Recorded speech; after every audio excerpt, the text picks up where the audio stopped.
designer did all that. Yeah, I can't take no loss. Yeah, I don't even know what it costs. I hit the ground, then I go off. Yeah, hit the ground, then I go off. Yeah, I can't take no loss. Yeah, I don't even know what it costs. Yeah, I hit the ground, then I go off. Yeah, hit the ground, then I go off. Yeah, yeah, run it.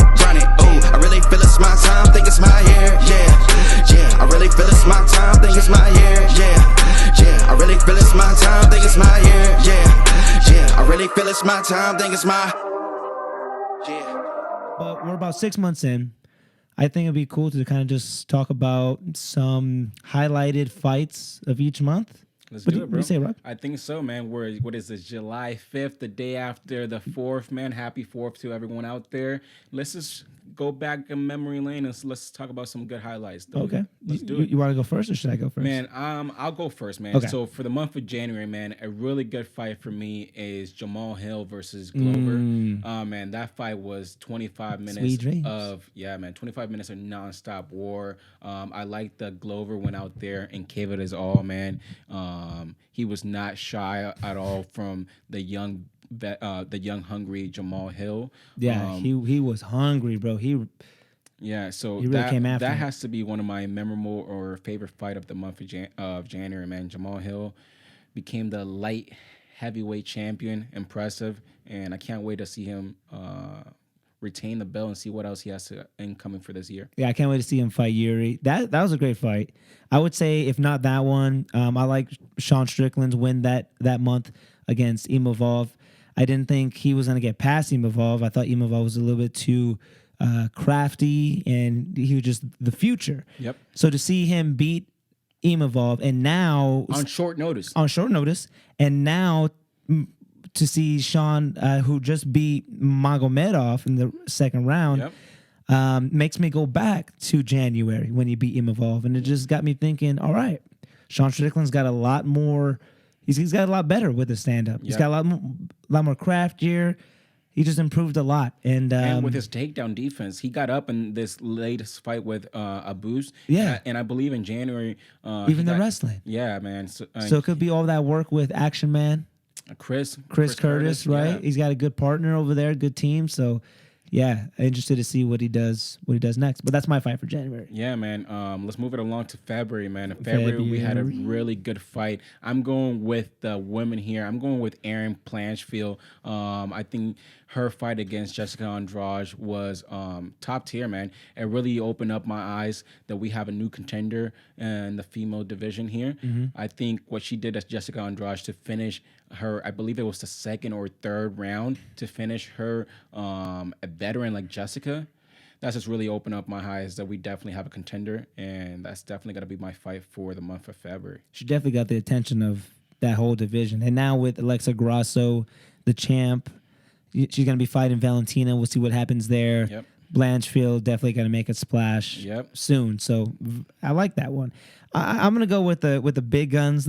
It's Alexander Volkanovski taking on Islam Makhachev. Okay. Dude, that was just nothing short of amazing. Alex almost beat Islam, who wasn't getting past the second round with his opponents.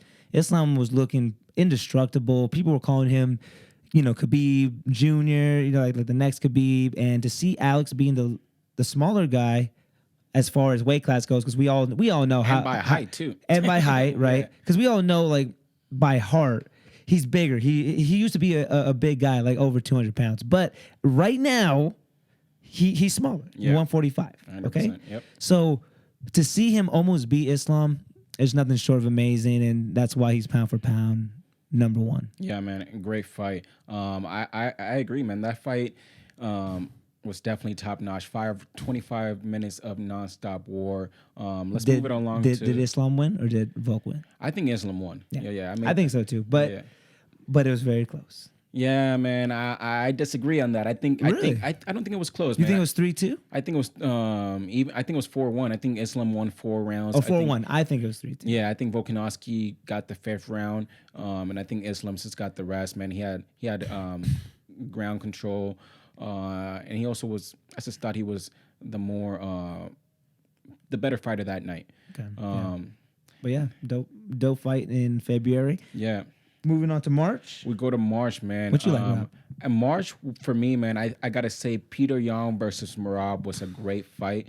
I didn't think Peter Yan. I had Peter Yan winning, but I definitely did not think he was gonna lose the way he did because he lost all 5 rounds. All 5 rounds. Merab came out here, guns blazing, takedown after takedown, relentless, just kept applying that pressure, Nonstop. not letting Peter Yan breathe, and he was able to get the unanimous decision. That fight definitely opened the entire division's eyes. Like, yo, Merab is a problem. If we don't know how to stop a takedown or a double or a single, we better learn because this motherfucker is gonna be a handful to deal with. So that's my fight for January. For March. For March. That's a really good one. I like that one especially because I had won some money on that You one. cashed that on Merab. Merab was plus 250. How I missed out on that one. And Petr Yan was minus 250. So you thought Petr was gonna win. So did the sports book. But hey, Merab made his mark that day. So that's definitely a pivotal fight for him. I went with the big guns again here in March. John Jones making easy work of Cyril Gane. That was a big fight. We love John Jones here. The GOAT. I'm not too. It was just great seeing him come back. I would have liked to have seen it gone a little bit more. It's like a Conor versus Cerrone type thing. Yeah, 100%. But I think that was probably the most memorable thing that month, just to see the GOAT come back and to come back as a heavyweight and do exceptional. Do what no one has done before. Not only did he take such a layoff from 205 to heavyweight to put on that weight, he came out here in his first fight back, main event in the T-Mobile Arena, Las Vegas, all that pressure, spotlight on him. And not only does he finish Cyril Gane, he finishes him in the first round. Like right away, too. Maybe 2 minutes into the fight, we were all confused, happy, but we were confused. all scared that Cyril Gane's weight was going to be too much. We were all like nervous. For what?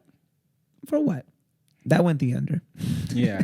So you got John Jones versus Cyril Gane. Yeah, I would say. Man, if you didn't take that fight, I definitely was going to. Do you know what's another good one was Valentina losing her belt to Alexa Grasso. That caught me off guard.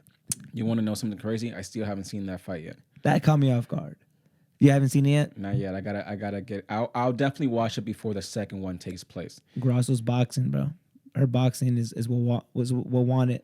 Even though she got her in the submission, it was the boxing that slowed her down. She was just slipping.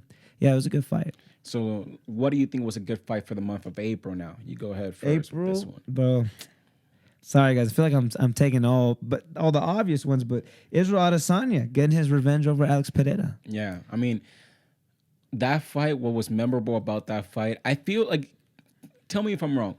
What's more memorable to you, the knockout or the performance? I mean, or the bow and arrow to you after the knockout? Hey, so look, man. You're asking me whether I like the cake better or the cherry on top. They come together.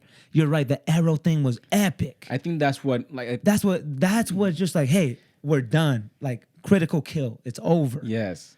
I think it's just that was the cherry on the cake. And you know what's interesting is that like he only won once. But that alone capitalized all the other defeats. That just goes to show how big that win was. Yes. All he had to do was win one, the last one, and that's it. We're done. But it's even how though he he won. beat him, it's how he won. He knocked him out in the second round. I thought that fight was really good. But I got to give you my April fight, and this is my guy right here, the Puerto Rican. Oh, yeah. Rob Font, my man. Rob, you know I got love for you. I knew you were going to win that fight against Adrian Yanez the entire fucking way. The whole week, bro. You were anyone the whole who was week you were talking about to it. me and will give me a piece of their time and ear, I was like, yo, Rob Font is beating Adrian Yanez. And you went out there and showed a fucking spectacular performance. Amazing Not performance. only did he win, he beat Adrian in the first round. And let me give Adrian He outboxed him. his kudos, because Adrian, he's a very good boxer, very slick, very fast. But Rob just shows us there was levels in this games, and he went out there and showed the audience what was up and the fans. So that's my favorite fight for the month of April. That one made me happy. It made me happy to see Rob get that win. Yeah. Kind of recoup from the loss before. Now he's about to fight Sonya Dawn. That's gonna be a knockout. action. That's gonna be a firework.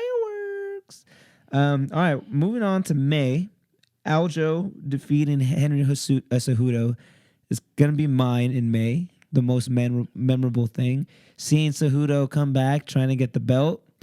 Thought that was interesting. I was really impressed by Aljo's performance. His fight IQ is something that needs to be respected more because he knows what to do, when to do it, and he knows how to take people's weapons away. And he took Henry Cejudo's weapons away and just made him look mortal.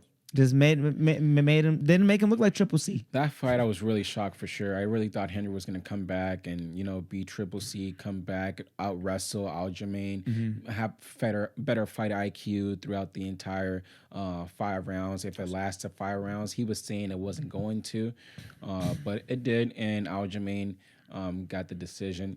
So I was definitely shocked at that fight for sure. So I'm not surprised why that one's one of your favorites for the month of May. What are you thinking? Mine for the month of May, my favorite fight or most memorable would be I got Bilal versus Gilbert Burns. Oh yeah, I think the only reason I say Bilal and Gilbert Burns is just because we've seen Bilal improve so much. It's someone that you can kind of say he's a dark horse in the division, someone who kind of doesn't get talked about too much. Everyone is always like, what's his name? Because remember the name Bilal Muhammad. And he wants to fight for that belt, and a lot of people didn't put respect on him. And I feel like he also lost credibility when he fought Leon Edwards and the eye poke. Like that didn't really make him too good on national TV. He's really bounced back though. But he has bounced back, knocking out Sean Brady, knocking him out in the 2nd round, and then coming and fighting. Before that, fighting Wonder Boy and doing work to Wonder Boy. And then after that, fighting Gilbert Burns, someone who was on a hot streak. Yeah, top 3, I believe he was, and now he went to work on Gilbert Burns. So now his boxing's phenomenal. Phenomenal. His cardio is phenomenal. Like he asked for a 5-round fight against Gilbert Burns. Like he was not afraid of his cardio wearing out. So it's that work with Khabib. Yeah, man. I think Bilal is someone who, like I said, is a dark horse in the division. He's about to fight either Usman, I believe, next. Actually, scratch that. Usman, I guess, is gonna fight Shemaev. But whoever Bilal fights next, man, they got their hands full with this one. Yeah, I agree. So now let's wrap it up to the month of June. So you're a little bit off the frame, brother. Oh, am I? Oh. June. The month of June, man. Let's wrap it up. What was your favorite fight, brother, for the month of June? I'm going to have to say Amanda Nunes retiring. Ooh. Seeing her retire. Ooh, that was a big shocking to me. That caught me off guard. I was not expecting that caught me off guard. Did we feel anything leading up to that fight week? Did we miss something? That's a good question, brother. I don't know. Was there like any hints that she was going to retire? That's what I'm saying. I don't think there was, but it caught me off guard. I think it's because I wanted more from her. I think it's from a selfish point of view. I thought like she can still fight Pena for the 3rd fight. That's money in there, and Pena wanted it. And I think she could have still fought Valentina for the 3rd fight. So you got 2 trilogies that the audience wants, the fans. I know you motherfuckers want to see those fights. Yeah. Those 2 would have been great.